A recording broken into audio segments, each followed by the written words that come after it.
Tonight we'll tell you the story of a kingdom. One that was home to the most wanted terrorists in the world, one that has been accused of murdering a journalist in an embassy on foreign land, and one that has used petrodollars, according to some, to whitewash charges of terrorism and human rights abuse. The Kingdom of Saudi Arabia is now on a new list, a list of terror targets. It has suffered 2 lone wolf attacks in 3 days. Its crown prince, who is now trying to be the face of reform, has vowed to crush the Islamic State with an iron fist. For those who've not been watching Saudi Arabia closely, this may not add up. Tonight on Gravitas, we'll explain. Let's start with the latest, the terror attacks. The first one took place in, in Jeddah. It was a bomb blast. The second one took place in The Hague.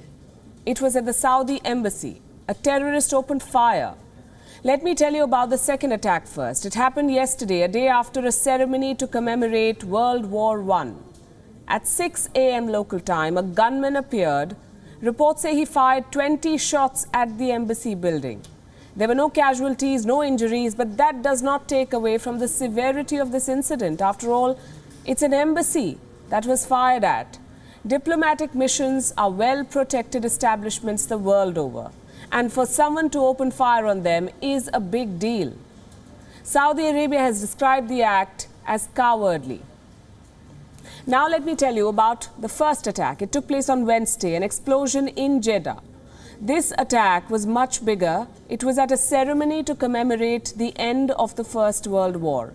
The French Consulate had organized this ceremony at a cemetery in Jeddah. Diplomats and representatives of France, Greece, Italy, the United Kingdom and the United States were all present. At this ceremony, an improvised explosive device was detonated. Reports say the bomb was hurled over the wall of the cemetery. There was an explosion, there was panic. We heard from an eyewitness. Listen to what he said. The consul started his speech at around 8:15, and as soon as he finished, the explosion took place, which was tens of meters away from us. People panicked and rushed to leave the cemetery. I saw a soldier who had his face covered in blood. I asked other soldiers to take him to the hospital quickly. Although he was covered in blood, he was able to walk.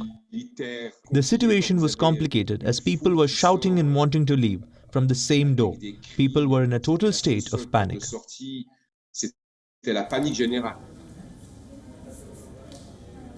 The Islamic State has claimed responsibility for this attack. The agenda of the terrorists was clear. They struck 2 targets with 1 bomb, Saudi Arabia and France. They attacked the French ceremony against the cartoons of Prophet Muhammad and whatever the French president has been saying. And they carried out the attack in Saudi Arabia to send a signal to Riyadh. How did Saudi Arabia respond? It said it will fight back, as it should. It will fight back against terrorism in general and the Islamic State in particular. Crown Prince Mohammed bin Salman has vowed to strike at ISIS with an iron fist.